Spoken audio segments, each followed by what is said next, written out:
सीताराम। आज के पावन श्रीराम कथा सत्र के समस्त श्रोताओं का हार्दिक वंदन एवं अभिनंदन। आज मानस की जिस अनमोल पंक्ति का आश्रय लेकर भगवान की चर्चा हम लोग सुनाने जा रहे हैं, वह पंक्ति है, कवि न हो नहीं बचन प्रवीणु, सकल कला सब विद्याहीन। पूज्यपाद कलिपावनावतार प्रातः स्मरणीय कविकुल कमल दिवाकर श्रीमद गोस्वामी तुलसीदास जी महाराज कहते हैं कि भैया मैं कवि नहीं हूँ और न मेरे वचनों में मेरी प्रवीणता है, चतुराई है। मैं वाक्य रचना में बहुत कुशल नहीं हूँ। मैं सारी कलाओं और विद्या से हीन हूँ, सकल कला सब विद्याहीन। श्री गोस्वामी जी महाराज गुरुदेव की कृपा से ज्ञान के समुद्र थे, लेकिन उन्होंने अपने आप को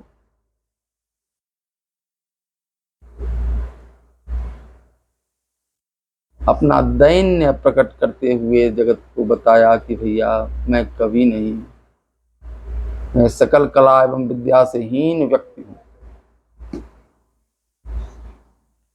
काव्य के बहुत सारे गुण होते हैं जिसकी जानकारी कवि को होनी चाहिए, और वह गुण भी मुझ में नहीं है। इस कारण से मैं कवि नहीं हूँ। वचन में यदि व्यक्ति प्रवीण होता है तो उसकी बातें समाज पर असर डालती हैं, समाज उसका अनुकरण करता है या लोग उसकी ओर आकर्षित होते हैं। लेकिन वचन में भी मेरी प्रवीणता नहीं है, कुशलता नहीं है, ये सब कमी मुझ में है। मैं सारी कलाओं से हीन, विद्याओं से हीन। सकल कला के संबंध में महापुरुष ने जिन कलाओं का वर्णन किया है उसके संबंध में महापुरुष कहते हैं, कलाओं की संख्या 64 है, 64। अर्थशास्त्र जो अथर्ववेद का उपवेद है वह भी बहुत प्रकार का है। जैसे अर्थशास्त्र के प्रकार सुनिए, नीति शास्त्र, अश्वशास्त्र, गज शास्त्र, शिल्प शास्त्र, सूपकार शास्त्र और चतुष्षष्ठी कला शास्त्र, जिसमें 64 कलाओं का वर्णन है। ये 64 कलाएं शैवागम में निम्न प्रकार से कही गई हैं। पहली कला है गीत, गाना, ये पहली कला है। तो स्वामी जी ने अपने काव्य में भक्तों से बारंबार निवेदन किया है कि मैं श्री रघुनाथ जी के चरित्र को दिन रात गाता हूँ। रघुवीर चरित पुनीत निस दिन दास तुलसी गावई, मैं रात दिन इस चरित्र को गाता हूँ। तो सबसे पहली कला है गाना, दूसरी कला है वाद्य, बाजा बजाना, जैसे हारमोनियम, तबला, गिटार, वीणा आदि वाद्य को बजाना, ये दूसरी कला है। तीसरी कला है नृत्य, गायन, वादन, नृत्य। नृत्य के 3 अंग हो जाते, गायन, फिर वादन, फिर नृत्य। नृत्य तभी हो सकता है। तो नृत्य, नाचना। चौथा कला है नाट्य। नाट्य का अर्थ है अभिनय करना। कलाकार उसे कहा जाता है जो अभिनय करने में कुशल होता है। पांचवी कला है आलेख्य, चित्र बनाना। जैसे प्रोजेक्ट दिया जाता है, आप लोग चित्र बनाते हैं। तो चित्र बनाना ये पांचवी कला है। छठी कला है विशेष कच्छिद्य गोदना। गोदना के विषय में पुराने लोग जानते होंगे कि लोग अपना नाम अपने हाथ पर गोदवाते थे, लिखवाते थे।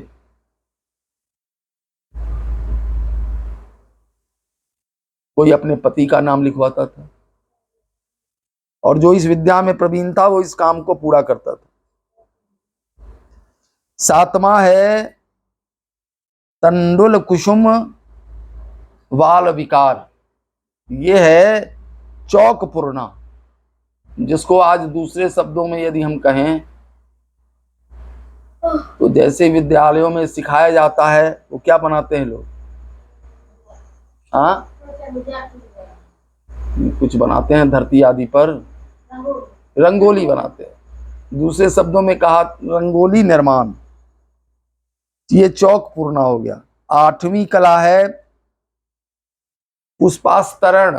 पुष्पास्तरण, फूलों की सैया निर्माण करना।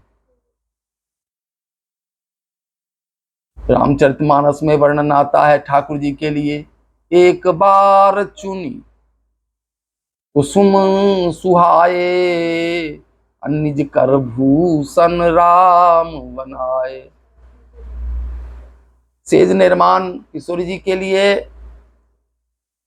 और भूषण पुष्पों का भूषण ठाकुर जी ने बनाया। ये है पुष्पास्तरण। नौवीं कला है दसन वसनांगराग। दांतों, वस्त्रों और अंगों में राग, जैसे कपड़ा रंगना, कपड़ा पर भी चित्रकारी होती है। जैसे पहले साड़ी आदि था तो साड़ी लोग, वो सादा साड़ी लोग खरीदते थे और उस पर चित्रकारी करवाते थे, उस पर चित्रकारी होती थी। 10वीं कला है मणिभूमि का कर्म। मणियों से भूमि रचना, मणियों का मंडप निर्माण करना। जब श्री सीताराम जी का विवाह हुआ तो उसमें मणियों का मंडप बना। मंडप बिलो की विचित्र रचना, ऐसी विचित्र रचना थी कि विधाता भी हतप्रभ रह गए कि मेरी सृष्टि की ये रचना नहीं हो सकती है, ये रचना ठाकुर जी के सृष्टि की है। ये मणि भूमि का कर्म। 11वां है शयन रचना। शयन के लिए सेज की रचना, सुंदर सेज बनाना। 12वां है उदक वाद्य, जल तरंग बाजा बजाना। ये भी एक प्रकार का बाजा है जिसे लोग बजाते हैं। 13वां है उदक घात। होली के अवसर पर जैसे आप लोग पिचकारी से रंग खेलते हैं, ये भी एक कला है। 14वां है अद्भुत दर्शन वेदिता। बहुरूपिया का रूप बनाना, जैसे कोई भी रूप बना लेना। बहुरूपिया रूप बनाने में कुशल होता है, वो किसी का भी रूप बना लेगा। हाँ, बहुरूपिया का रूप बनाना। 15वां कला है माला ग्रथन कल्प। माला गूंथना, जैसे भगवान के श्रृंगार के लिए माला का निर्माण करना, ये भी एक कला है। 16वीं कला है शेखरा पीठ योजन। भूषणों से मस्तक को सजाना, जैसे विवाह के अवसर पर कुंवारी कन्याओं को सजाया जाता है। मांग में मंगटीका, कान में कर्णफूल, नाक में नथिया, ओठ को रंगना आदि है ना, विभिन्न प्रकार से सजाया जाता है। ये भी एक कला है। 17वीं कला है नेपथ्य योग। नाटक के पात्रों का वेश सजना। नाटक जैसे खेल रहा है कोई, तो जैसे रामलीला का खेल हो रहा है, तो उसमें जो मुख्य पात्र हैं उन्होंने श्री राम का चरित्र उसमें दिखाया है, तो ये वैसा वेश बनाया। अगर राम जी रावण जैसा वेश बना ले और रावण राम जी जैसा वेश बना ले तो मजा आएगा देखने में? नहीं मजा आएगा। तो उसके अनुकूल वेश की रचना करना। 18वां है कर्ण पत्र भंग कर्ण भूषण विधान। कान के भी अनेक प्रकार के, एक कर्ण फूल होता है, एक बाली होता है, एक कुछ उससे भी इतर एक जीरा टाइप होता है, आज एक बच्ची बता रही थी कि ये कान में एक छोटा सा था, तो मैंने कहा ये क्या बोलेगा, ये जीरा है। तो इस तरह अनेक प्रकार उसके हैं। 19वां है गंध युक्ति, सेंट, सेंट का छिड़काव, अत्र आदि लगाना, इत्र आदि लगाना, ये भी एक कला है। 20वीं कला है भूषण की योजना। 21वीं कला है इंद्रजाल। हाँ, इंद्रजाल ऐसा जाल है जैसे कोई तमाशा दिखाने वाला किसी के पेट में छुरा मार रहा है, पेट से खून बह रहा है, आप लोग रो रहे हैं कि अरे देखो खून बह रहा है, और फिर हाथ ऐसे फिराता है, कहाँ गया खून, कहाँ गया छुरा, सब ठीक ठाक हो जाता है। ये इंद्रजाल कही न बीरा, काटई निज कर सकल शरीरा। वह अपने पूरे शरीर को छुरा से एकदम बेध लेगा, लेकिन उसको वीर नहीं कहा जाता है। वो इंद्रजाल जो है ये कला है, जिस कला के माध्यम से वो ऐसा कर लेता है। उसके बाद 22वां है कौचुमार योग, कुरूप को स्वरूप बनाना। जैसे आजकल ब्यूटी पार्लर है, जो कुरूप लड़कियां रहती हैं उनको भी विवाह के अवसर पर पेंट करके, है कि नहीं, ठोर रंग के बहुत प्रकार से उसको सुंदर बनाया जाता है, कुरूप को सुंदर बनाना। 23वां है हस्त लाघव, लाठी बाना आदि भाजने में फुर्ती होना चाहिए। बाना होता है, बाना भाजने में जो व्यक्ति कुशल होगा, अकेला वह 10-20 पर भारी पड़ेगा। बाना होता है दोनों तरफ गोला होता है लाठी में, और ऐसे ऐसे ऐसे ऐसे ऐसे ऐसे करके लो, हाँ, भाजता है। 24वां है चित्र शाखा पूप विकार क्रिया, चित्र विचित्र भोजन की रचना करना। जैसे ऋषभ की माँ कुशल है, रंग बिरंग का भोजन बनाती है, 5 रंग का तरकारी बना लेती है कि नहीं। तो ये भी एक कुशलता है, कला है। 25वां है पीने के पदार्थ रस आदि को बनाना।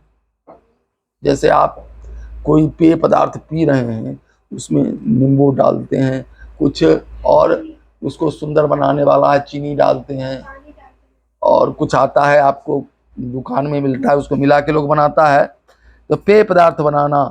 26वां है सूची वाप कर्म, सिलाई कर्म। सिलाई कर्म भी एक कला है कि नहीं, खास के महिलाओं में ये कला होती है। इसके बाद 27वां है सूत्र कीड़ा, खिलौना, खिलौना का खेल करना, खिलौना का खेल करना। ये जो है धागे की सूत्र कीड़ा, सूत्र यहाँ है, सूत्र को ऐसे खींचा और सामने खिलौना नाचने लगा। ये खिलौने का कठपुतली का नाच देखे हो, वो सूत्र के धागे पर वो नाच होता है कि नहीं।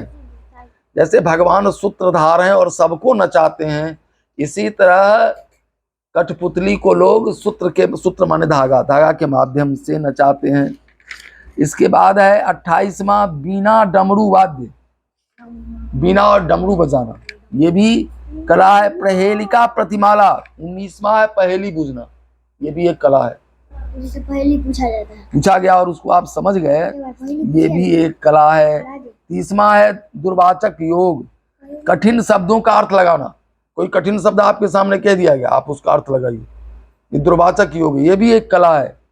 इसके बाद 31वां है पुस्तक वाचन, बढ़िया से पुस्तक पढ़ने आना, जैसे हमको पढ़ने आता है, यह भी एक कला है। और इसके बाद 32वां है नाटकाख्य एका दर्शन, लीला या नाटक दिखाना।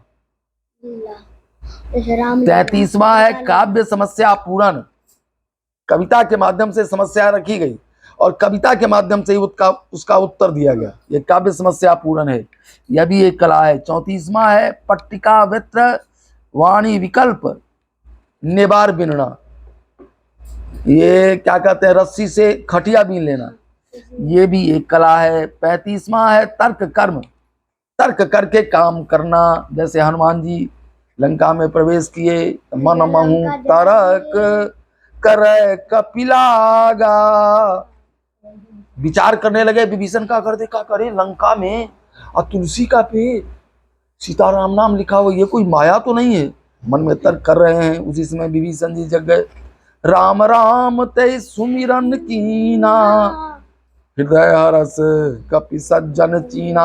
हनुमान जी पहचान गए कि ये कोई भक्त का घर है, ये भगवान के नाम का कीर्तन कर रहा है। इसके दरवाजे पर नया नया तुलसी का पौधा लगा हुआ है, जय सिया राम लिखा हुआ है मकान पर, आयुध के चिन्ह हैं, ये निश्चित रूप से भगवान का भक्त है। तर्क 36वां है लक्षण, बेल बूटे बनाना। बेल बूटे पहले लोग बनाता था, पहले जैसे उनका ये क्या कहते हैं होता था वो स्वेटर आदि, तो उस पर लोग बेल बूटा काटता था या सादा कपड़ा पर भी काटा जाता था। इसके बाद 37वां है वास्तु विद्या, वास्तु विद्या का ज्ञान। 38वां है रूप्य रत्न परीक्षा, चांदी सोना की परीक्षा जानना, ये चांदी है कि नहीं, सोना है कि नहीं, इसकी परीक्षा करके जान लेना, ये भी एक कला है। इसके बाद है धातुवाद, धातुओं के शोधने का ज्ञान। 40वां है मणिराग ज्ञान, रत्नों के रंगों को जानना। 41 है आकर ज्ञान, खानों का ज्ञान, कि मणियों का खान कहाँ है पता लगा लेना। 42वां है वृक्षायुर्वेद, वृक्षों के स्वरूप आयु आदि को जानना, भाई आयु हमारा कितना है, वृक्ष का स्वरूप क्या है, वृक्ष कितना दिन रहेगा, ये सब जानना। 43वां है मेघ कुक्कुट लावक युद्ध विधि, मुर्गों को लड़ाना, ये भी एक कला है।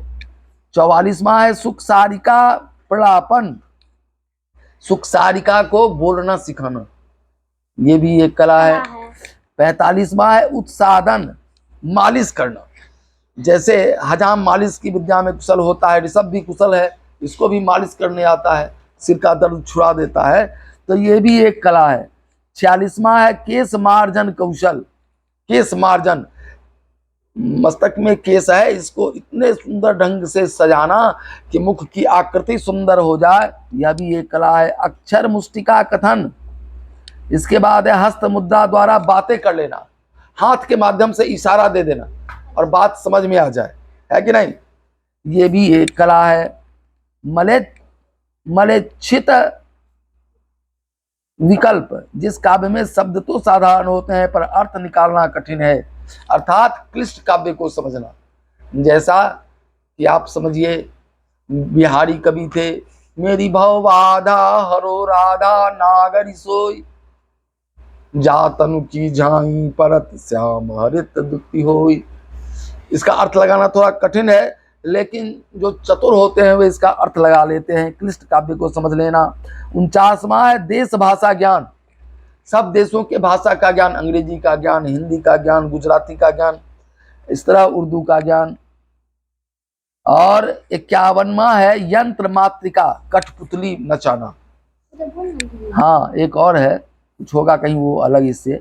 52वां है धारण मात्रिका, धारण शक्ति, किसी बात को याद रखना, धारण शक्ति, ये भी एक कला है, वचन प्रवीणता है। 53वां है असनवाच्य संपाठ्य, मानसिक काव्य क्रिया, जो कहने और पढ़ने में कठिन ऐसा काव्य मन में करना, ऐसे काव्य की रचना करना जो पढ़ने में भी कठिन हो और समझने में भी कठिन हो, यह भी एक कला है। 53वां है असनवाच्य संपाठ्य